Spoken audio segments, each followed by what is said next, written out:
Welcome everyone to the 2020 ACSA business meeting.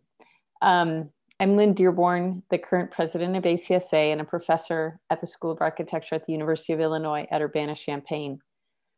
At this time, I'd like to call the fall business meeting to order. As we get started, please identify yourselves and your school in the chat.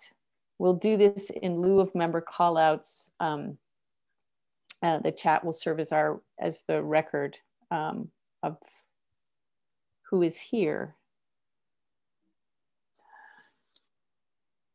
Tonight, I'll provide a brief report of the activities of ACSA so far this year, and Kendall Nicholson, ACSA Director of Research, will provide an overview of the 2020 budget and enrollment survey results.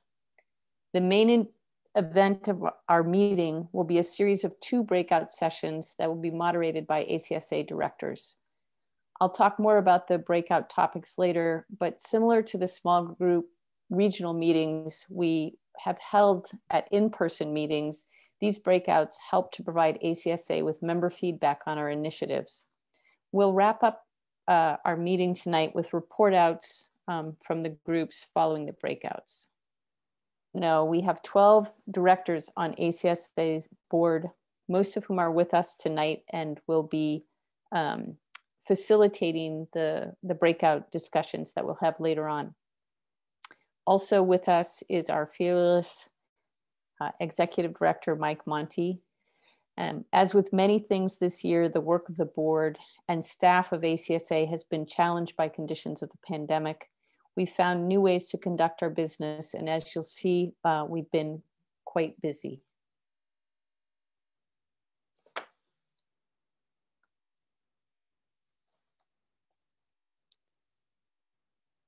So this year, our work has been framed by a renewed commitment to equity. This work started.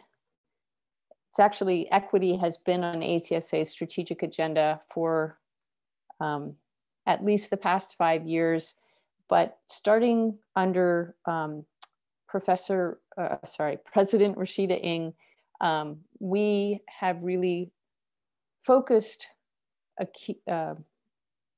more specifically on racial equity, and our work has really intensified in that area in the last 9 months. About a year ago, a core group of ACSA staff and volunteers began working with a racial equity trainer and to really better understand how racial equity intersects with the work that we do as architectural educators and the work of ACSA in support of architectural educators. Our work this fall has been in many ways influenced by this redirection around racial equity.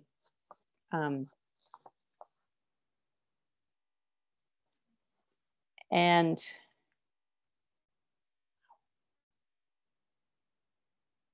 as you can see, the series of events that we've held this fall have in large part focused on issues of racial equity.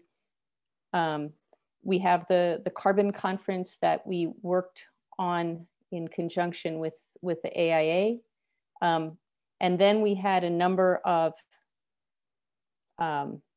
webinars that have focused on different aspects of how racial equity intersects with architectural education, and both from the student perspective and the faculty perspective.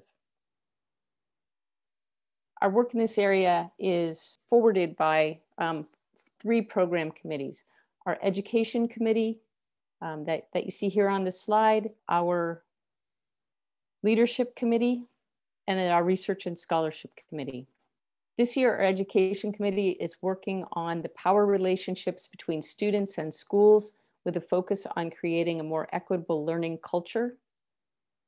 The leadership committee is working on deconstructing assumptions about faculty excellence and career advancement in architecture, and how these assumptions may disadvantage some faculty while providing an advantage to some other faculty. And our Research and Scholarship Committee is assessing scholarly work at the intersection of social equity and justice in built environments. Tonight, our breakout sessions will help us collect input and feedback on some of the work of these committees. And when we get to that point, you'll all have the opportunity to move into any one of 4 breakout rooms that are designed to respond to some questions that have been posed by these committees.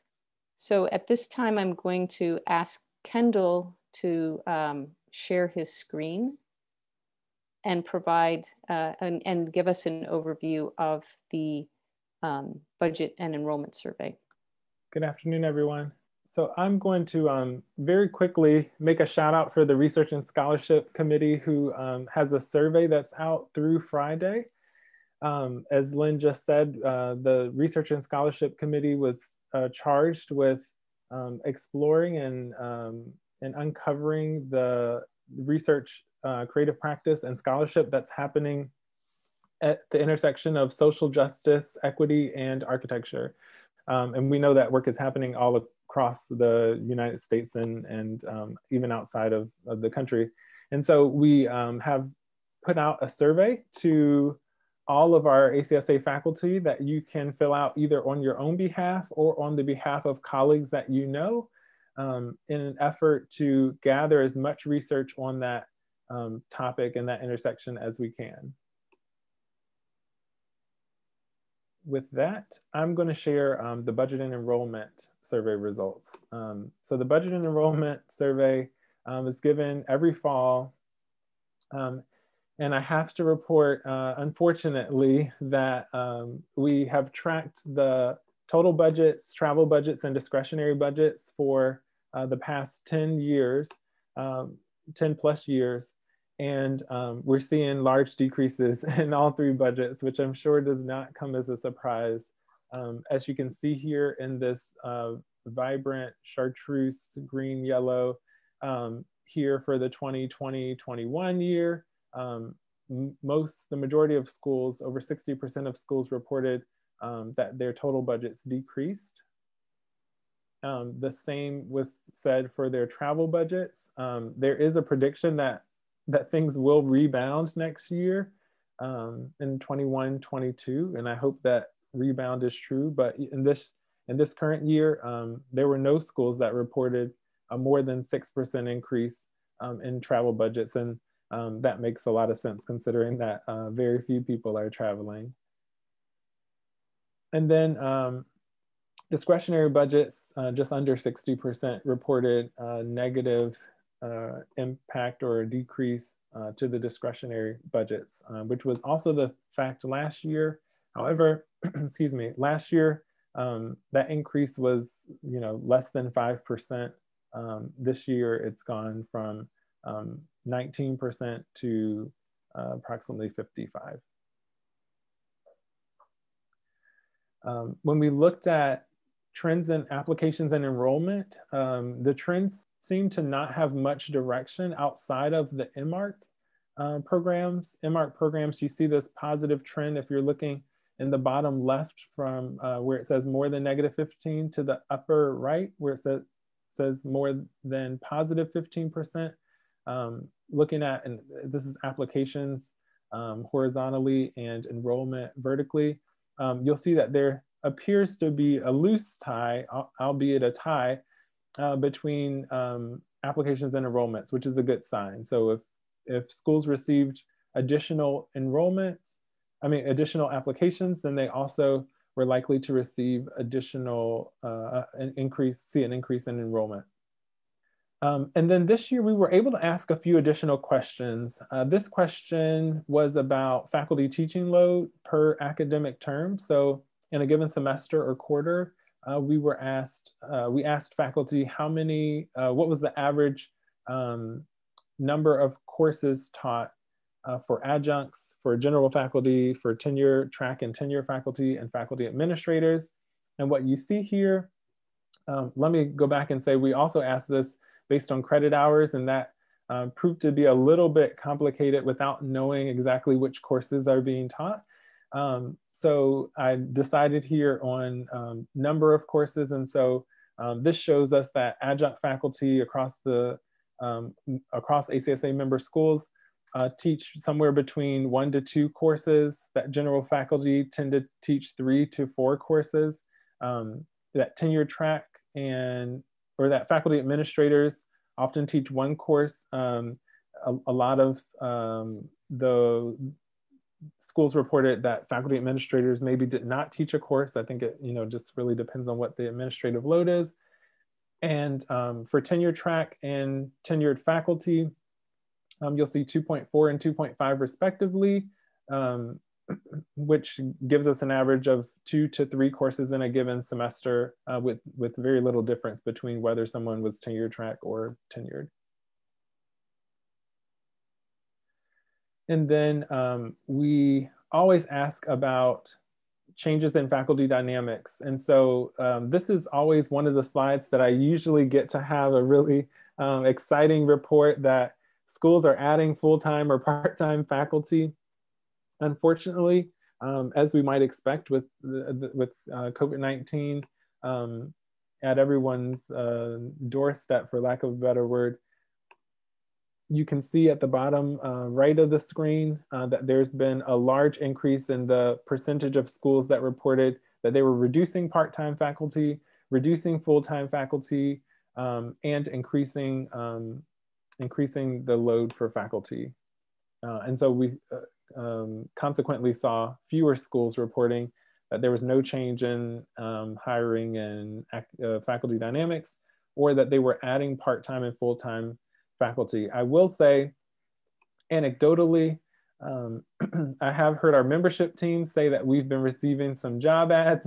So while we know a lot of schools have hiring freezes, I think we might be coming out of some of those hiring freezes, and I would suspect that next year's report would look a lot more like the previous years. And then lastly, we were able to ask faculty administrators to report on courses that focused on social equity and justice.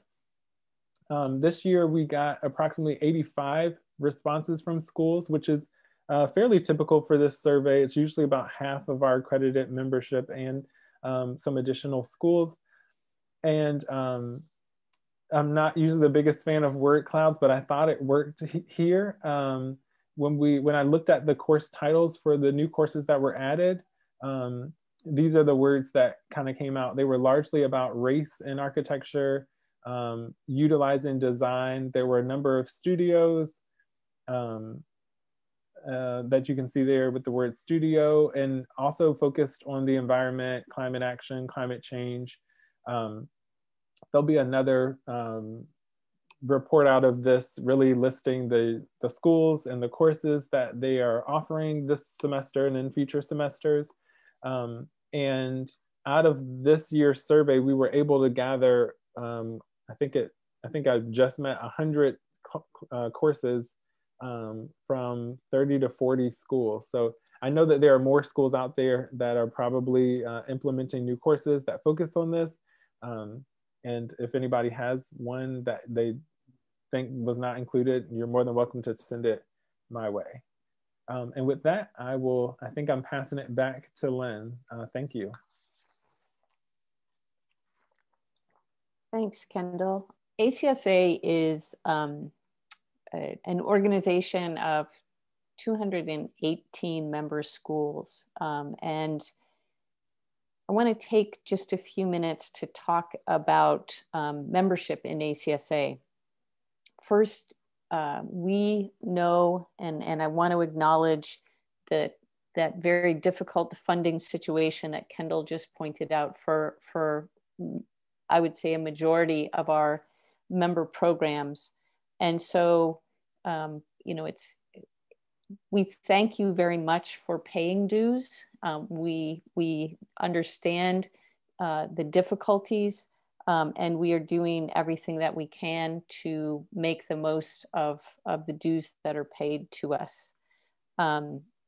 So, and it's, I think, I just want to take a few minutes to talk a little bit about what ACSA does in terms of advocating for our members. So we do a lot of work that I talked about earlier with respect to providing resources for our members with respect to curricular and other kinds of advancement.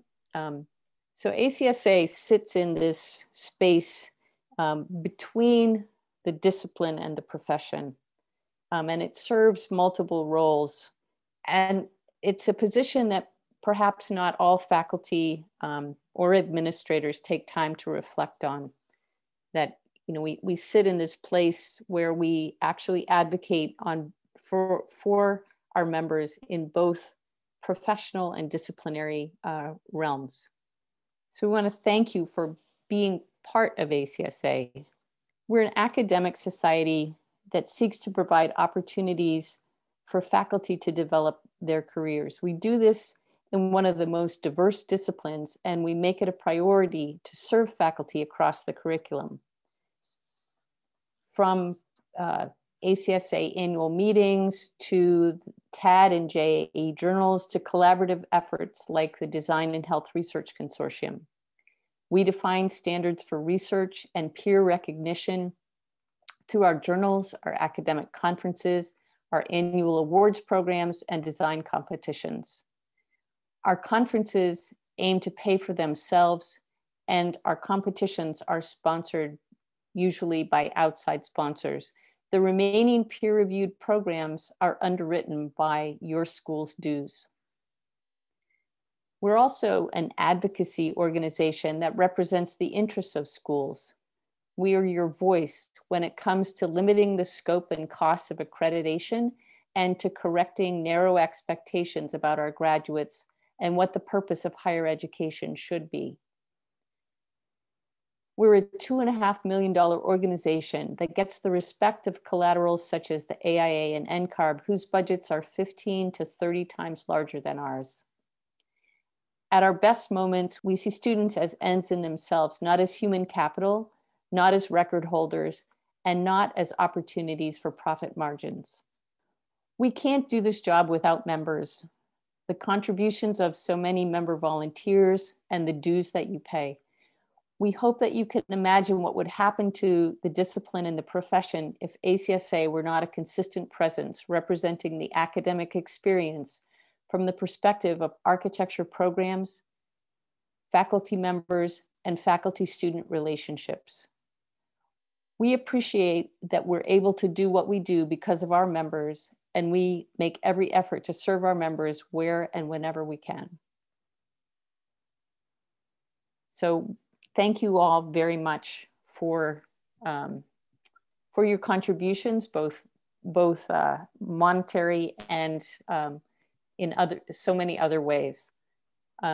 So with that, we're going to move on to our breakout discussions that are going to be moderated by the ACSA directors. So we wanted to just so that everybody gets a sense of kind of the nature of the conversations that were happening around the 4 topics.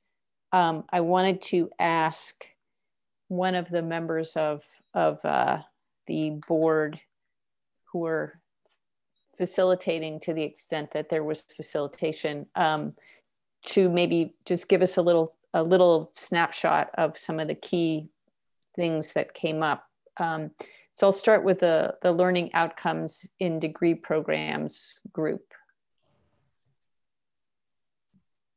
So that's maybe Rashida. Sure. We had a really robust discussion with a lot of repeat offenders coming back to our group, which was wonderful.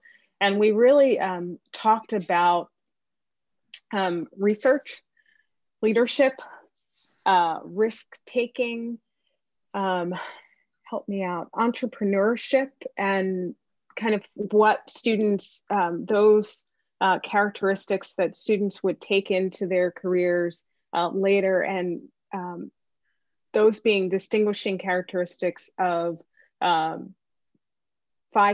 programs and master's programs. And we also talked about the challenge in getting there, kind of meeting those criteria in 4-year programs that are, or in undergraduate programs, particularly with students that are coming from community college programs. We teach a lot of first generation college students, and the fact that sometimes the 5-year curriculum is really very dense for students to try to get all of those components into the degrees as well. Is that a fair summary from the group? I thought so. Thanks. Okay.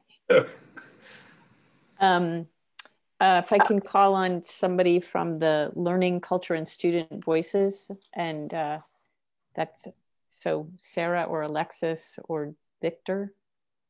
I'll or do Jeff, it. or Jeff. Yeah, I was the assigned note taker. So, okay.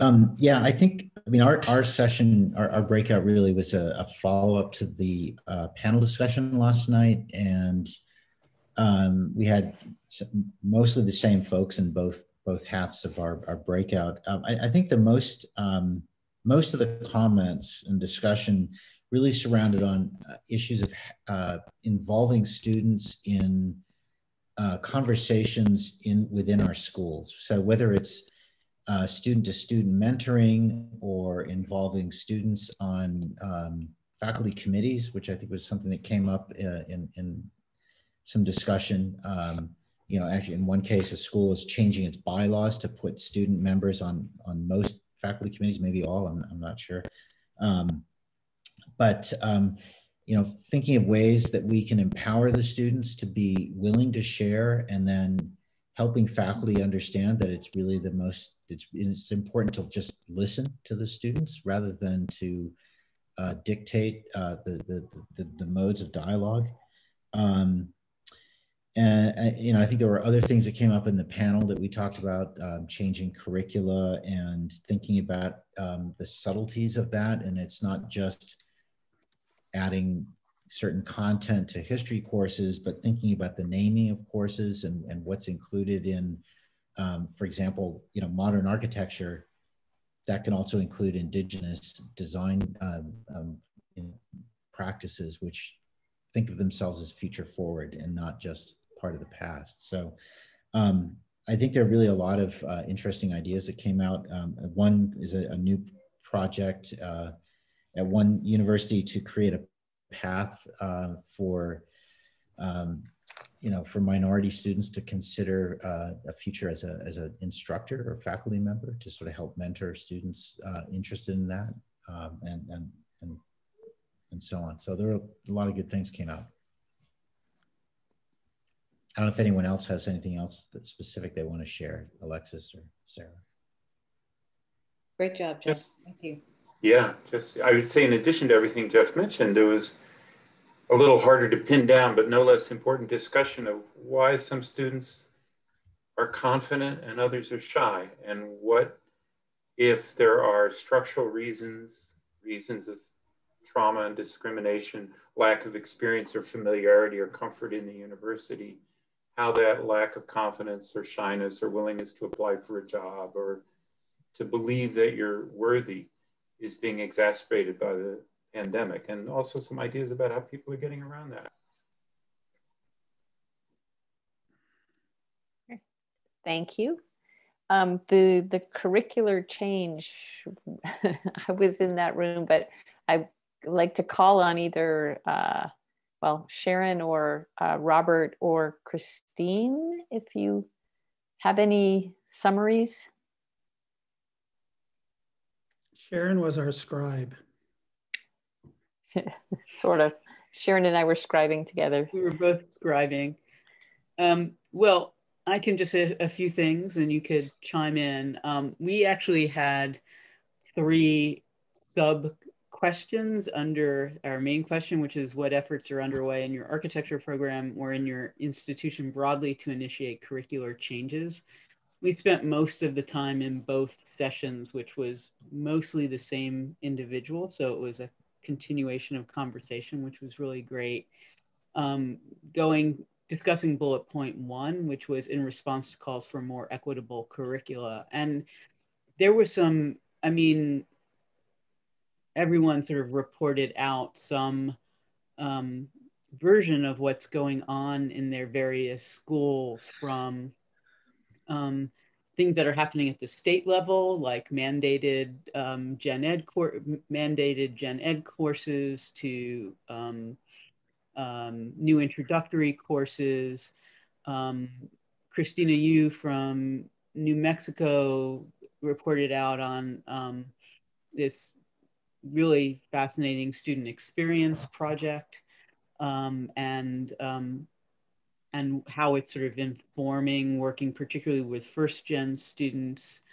And there were a number of folks who spoke about a variety of ways in which students are being engaged in kind of co-creation type conversations as we move towards informing curriculum change. And Robert, I think, is putting a link to the student experience project in the chat as we speak. I'm really getting good at my multi-screen zooming here. But, you know, there was some conversation about where there's some pushback, students reporting faculty who push back against sort of a desire to broaden the lens of their studio projects in particular. I guess we can, my takeaway was that depending on the structure of the institution and the nature of what's going on, the ways in which curriculum is being informed by this conversation can really vary. Tom Fisher from Tulane was speaking, for instance, about like kind of broader discussion groups that happen in a almost, I don't want to call it extracurricular, but a kind of umbrella curriculum that sort of helps to shape things. It's kind of what sounds to be like a really nice form of trickle down as opposed to a bureaucratic top down. And then there was Minnesota, Sharon, not Tulane. Oh, I'm sorry, Minnesota. Gosh. Oh my God, Tom. That's okay. I apologize. I was on something last night. With Ken. Too many. This is just too many ACSA meetings in a row. Yes, that was a conversation with Ken last night. So in any event, Minnesota doing this kind of umbrella conversation, which is sort of raining down on trickling, sort of seeding, let's say, conversations in courses that hopefully will sprout up. And that's my metaphor. I hope it's appropriate. And then sort of at the end, we had some brief conversation about how NAB criteria the new importance of assessment in the accreditation process could really help inform curriculum changes that are in tune with the kind of unique qualities and interests of the school, and some of the issues around where we, even as faculty, you know, encounter slowness to change from larger institutional frameworks. I think that was much of it. There's a lot of conversation. It was great. And we also touched a little bit on the self-assessment issue and the fact that we're all going to be moving in that direction. And if there's any way that we can dovetail any of the sort of more open discursive spaces that are occurring in a lot of the schools between faculty and different ranks of faculty and students. And if self-assessment is going to look like a top-down operation in schools, or if it's going to be an inclusive activity. Thank you. And the last group that talked about faculty recruitment and retention. I was taking notes, so I guess. Okay, I'll share those. June. Yeah, so let's see, we had similarly some consistency from in the two sessions. I think it's fair to say that a high percentage of the participants in our discussion group are administrators or have some kind of administrative role, which maybe brought them to the group. There was reporting of hiring freezes across the board at schools, leading to shortages of and stresses on full-time faculty, although the exceptional successes were reported of managing to successfully bring on one or two new hires in different cases. Studio sizes have increased, as have teaching loads in kind of subtle incremental ways across the board. In some cases, no or few TAs, or increase in size of section size by one or two students. There was some discussion of various different ways that TAs or RAs or other ways that graduate students are compensated and integrated into teaching in schools, but some erosion of that funding as well, and some discussion as PhD programs have grown, then a larger percentage of those sorts of opportunities might go to PhD students rather than MArch students or MSArch students. Great deal.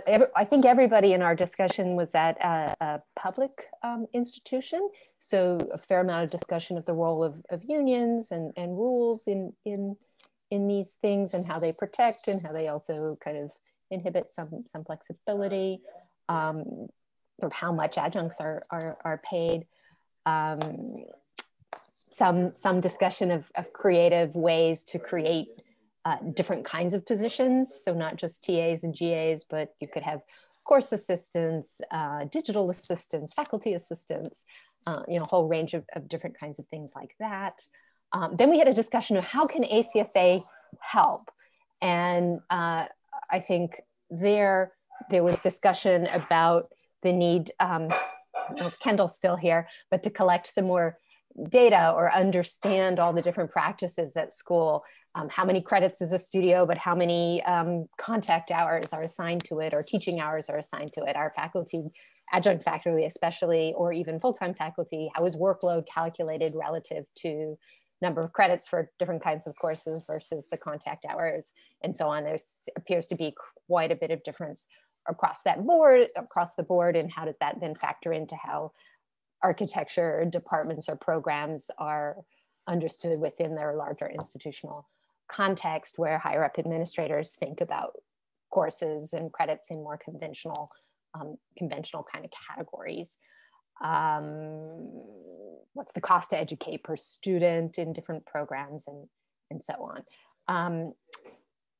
And then we discussed various struggles to justify higher wages for adjunct studio faculty, how much they're paid, how it differs whether you're in a big city where there's a large pool of potential adjuncts versus recruiting and bringing in adjuncts in a more rural or smaller context.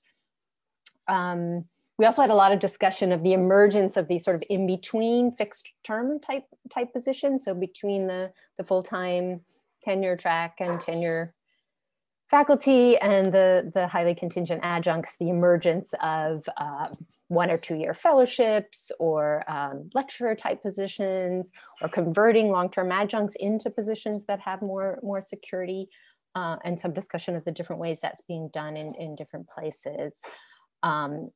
And then some reporting of how development might be used within an institution to create a donor or something to create more of these kinds of in-between positions. And then there was a little bit of discussion of the pros and cons of administrators having more leeway and leverage to bring people in and hire them versus the benefits of having a full search. And how that impacts, the imperative to bring in new voices and diversify and kind of change faculty composition. So did I get everything?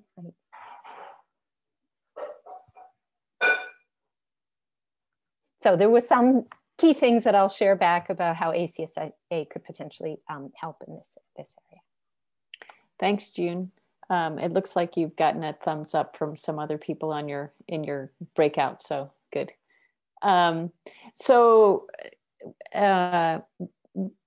These are ongoing conversations, and we've, as I said, we've had a series of events, online events over the fall, and we will continue with those online events in the spring as well. I believe there's probably one more following Thanksgiving from the Research and Scholarship Committee, but look for additional online discussions following these same sets of some of these same sets of themes as we move through the spring semester.